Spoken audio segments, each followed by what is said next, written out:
여러분 안녕하십니까? 누리 PD입니다. 자, 이재명의 현재 상황, 글쎄요. 다 잡은 고기 놓칠 수도 있겠다. 이런 생각이 들었을 것 같아요. 1차 TV 토론을 하고 나서요. 구도상 2대 2가 될 것으로 봤는데, 저쪽 민주당에서는요.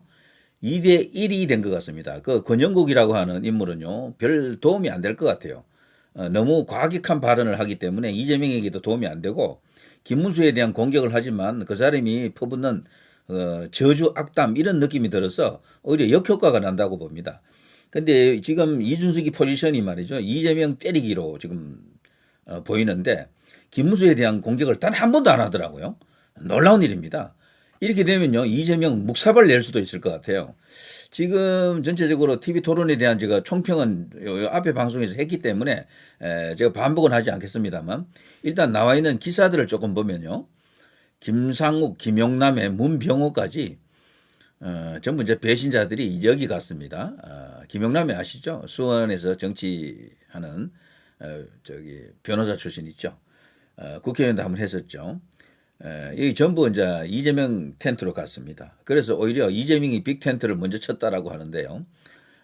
근데 의미가 없습니다. 이런 사람들 아무리 한보따리 이렇게 뭐 가도 지지율은 요동을 안 합니다. 거의 변동이 없을 거고요. 오히려 너무 이거저거 끌어들이다가는 부작용 터집니다. 자, 민주당 지금 난리 난 게 말이죠. 이 커피 원가 120원 이게 의외로 굉장히 큰 파문이 일고 있습니다. 왜 그런가 하면 이게 이제 소상공인들의 현재 어려운 심정을 사정을 헤아리지 못한 엄청난 실은 망언이 된 겁니다. 지금 우리나라 소상공인 인구가 말이죠. 도대체 얼마입니까? 줄잡아 1,000만이지만 그 가족까지 포함하면은 최소 2천에서 3천으로 봐도 좋을 정도인데 그 소상공인들을 건드린 겁니다. 이 사람들이. 이재명 커피 원가 120원 비판 김용태를 고발할 정도입니다.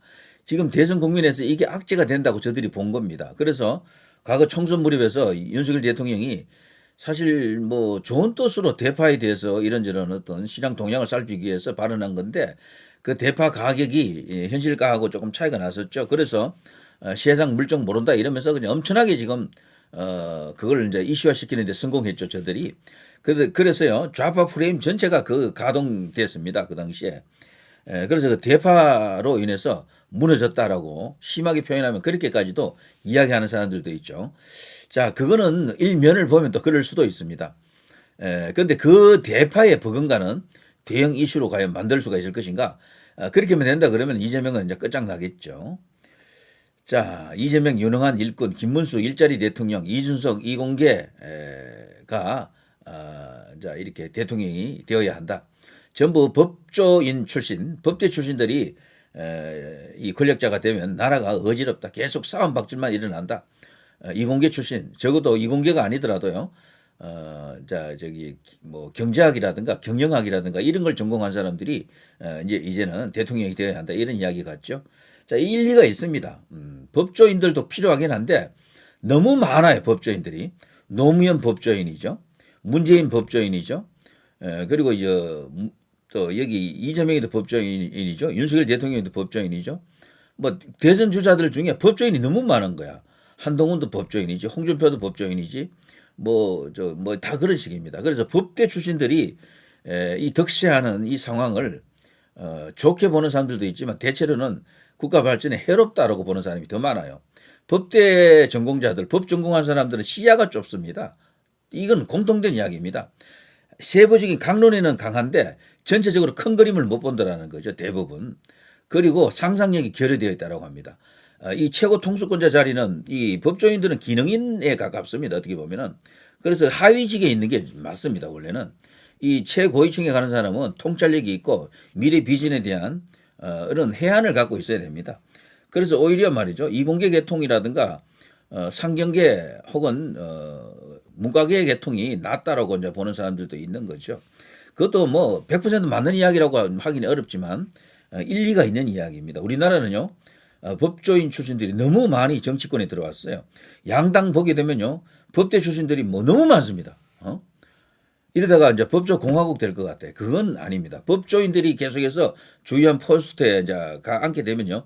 정쟁만 계속 벌어집니다. 과거에는요, 이렇게까지 정쟁을 벌이진 않았어요. 제가 볼 때는 김대중 때까지입니다. 김대중 대통령 때까지는 그래도 여야가 서로 만나고 뭐, 이런저런 낮에는 싸우더라도 밤에는 술자리에서 만난다라고 하는 그런 말이 맞았는데 노무현 이후로 이게 급격히 사라지더니 문재인 거치면서 완전히 없어졌어요, 이제는. 윤석열 대통령 때는 아예 서로 적대적이고 그러니까 서로 간에 여야 간에 협치가 없잖아요. 하나도 없지 않습니까? 만나서 밥 먹는 것도 없대, 이제는. 와, 이거는 같은 국회의원이라고 볼 수 없는 상태가 됐죠. 이렇게 되니까 지지자들까지도 완전히 그냥 적대적이 되어가지고 나라 전체가 뭐 두 쪽이 나 있죠, 완전히. 어쩌면 어떻게 보면 두 쪽이 아니라 세 쪽일 수도 있습니다. 자, 그런 의미에서 법조인들이 너무 많이 들어왔다라는 겁니다. 물론 법조 냄새가 안 나는 사람들도 일부 있어요. 있지만 그래도 기본적인 그 한계가 있거든요. 법조인들이 그 공부하는 과정에서 그 판사, 검사 되는 과정, 변호사 되는 과정이 그 뭐 육법 전서 그거 그냥 들고 파는 거 아닙니까? 그 공부라는 게 어떤 거예요? 거기는 요만큼의 상상력도 허용하는 데가 아니거든. 그러니까 이게 굉장히 꽉 막힌 시야가 일종의 그 단점이죠. 그래서 이제 법조인들이 중요한 정치인이 되려고 하면요, 그 주변에 그런 거를 이렇게 만회할 수 있는, 보상해 줄 수 있는, 보완해 줄 수 있는 그런 어떤 유능한 인재들이 많이 있어야 되겠죠. 자, 이거는요, 꼭 제 이야기가 아니더라도 정치 평론을 할 때 한 번쯤 다 이야기해야 되는 내용들입니다. 너무 우리는 지금 법조인들이 많습니다. 저는 그거는 좋지 않다고 봅니다. 정리 한마디로도 해드리고 가겠습니다. 법조인이 많으면 싸움박질밖에 없어요. 자, 아무튼 그렇습니다. 대통령 단임제 바꾸자. 이재명, 김문수 모두 개헌론을 던졌는데 약간의 차이가 있습니다. 이건 제가 다른 시간에 한다고 이미 예고했고요. 자, 이준석, 이재명을 그냥 세워놓고 그냥 모두 까기를 하더군요.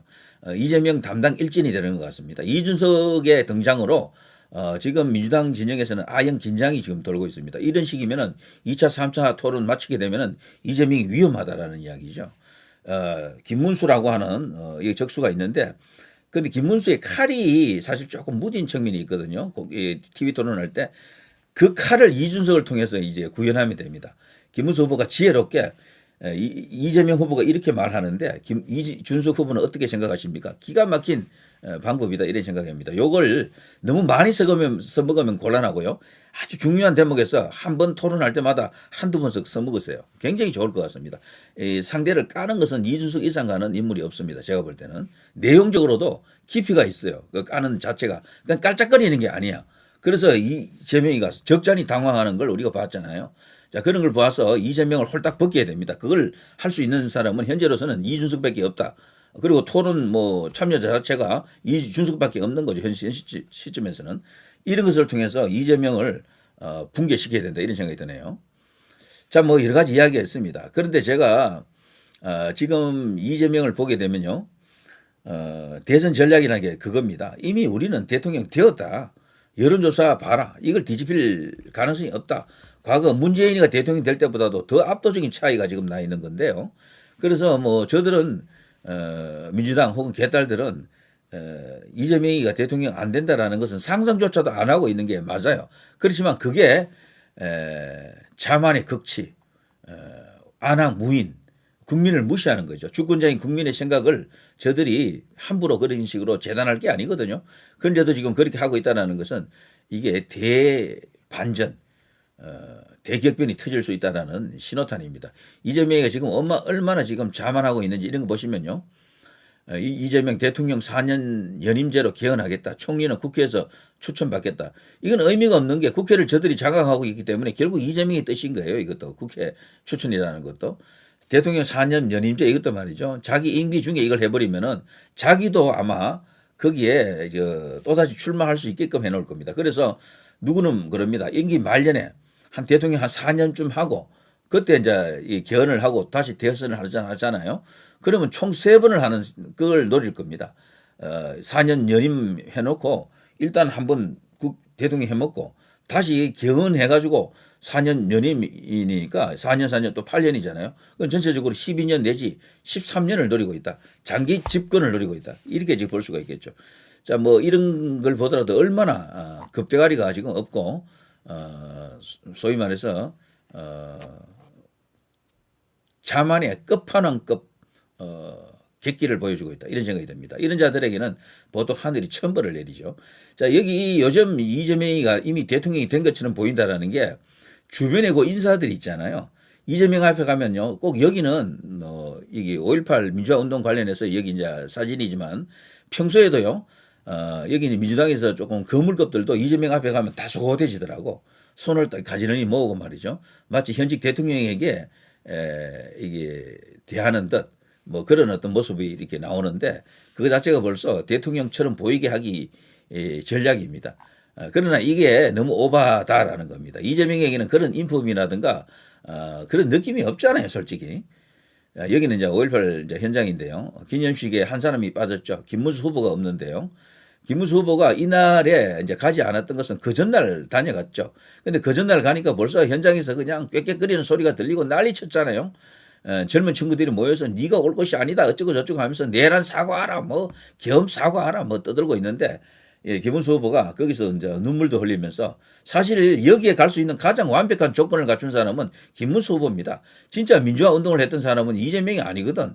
이재명은 민주화 운동의 민자도 몰라요. 이 사람은 옛날에 자기 스스로 일베 회원이었다고 이제 실토했던 사람이고 일베가 어떤 것입니까? 대한민국 저들이 극으로 부르는 그런 사이트 아닙니까? 거기 회원이었다 그러고 그리고 한때 이 사람은요 광주 5.18이 폭동인 줄 알았다.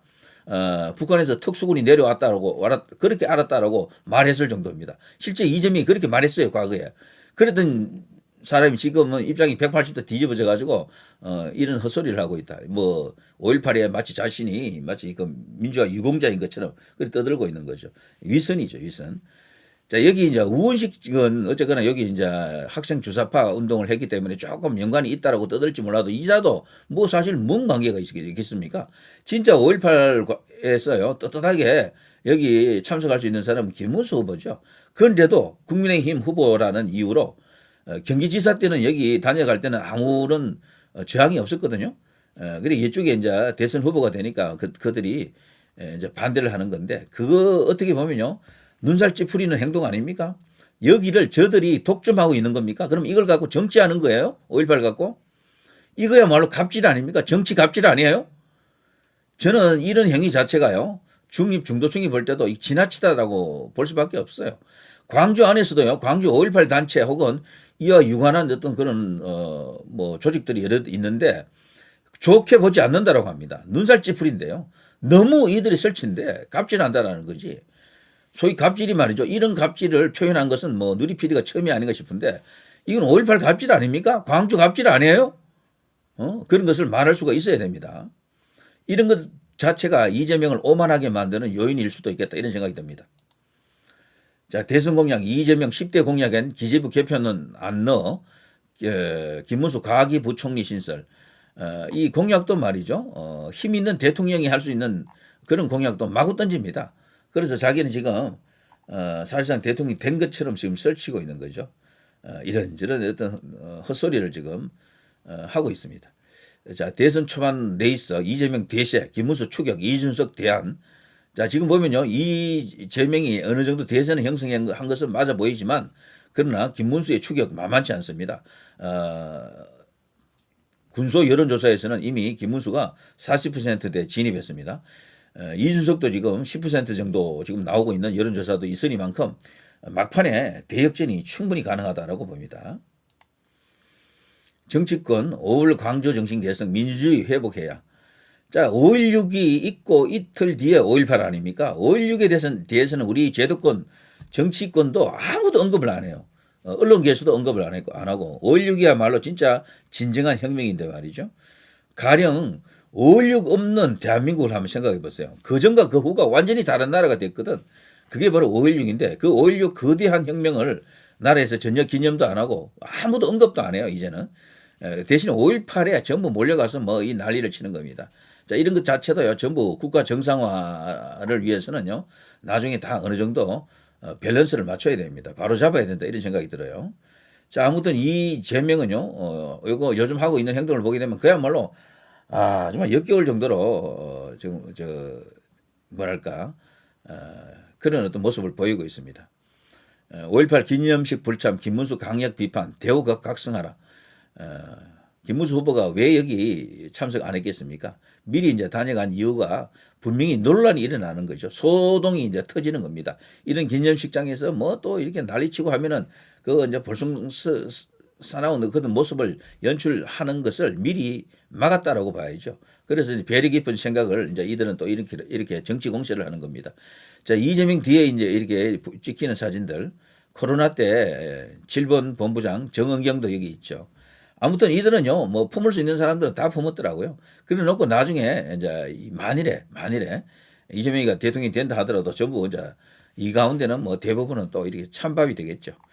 자, 이제 이런 일련의 사진, 일련의 보도를 보면서요, 이재명이 대통령이 된 것처럼 보이지만 시합은 지금부터다. 얼마든지 이재명을 돌려세울 수 있다, 꺾을 수 있다라는 자신감을 가져야 됩니다. 자, 5.18 정신, 헌법 전문 수록해야 대선 후보들 한 목소리. 자, 지금 선거 국면이기 때문에요. 국민의힘에서 어떤 이야기가 나오든 흥분하지 마십시오. 지지자들이 유연해야 됩니다. 이거 이런다 그래서요, 쉽게 또 헌법에 들어가는 것도 아닙니다. 그 과정이 또 복잡한 뭐가 있어요. 자, 그리고 김문수 후보 입에서 어떤 이야기가 나오든 지금은 선거다, 선거용이다, 작전이다, 전략이다, 이런 생각해야 됩니다. 자, 아무튼 이재명 지금 설치는 거 보면 정말 눈꼴 시렵죠. 눈뜨고 못 봐주겠다. 목불 인견이다. 이런 생각이 드는데, 그러자면 반드시 이겨야 되겠죠. 자, 대통령 권한 대행 이주호입니다. 이 사람은 너무도 존재감이 없다 그러네. 자, 이런저런 어떤 여러 가지 상황이 지나가고 있습니다. 자, 저 이재명을 누가 어떻게 지울 수 있습니까? 승리밖에 없습니다. 지금 다른 건 아무 의미가 없어요. 오직 승리. 승리 하나만 생각하십시오. 김문수 후보 지지율 하루에 1%씩만 올립시다. 그러면 게임 끝입니다. 누리 PD 김준희였습니다.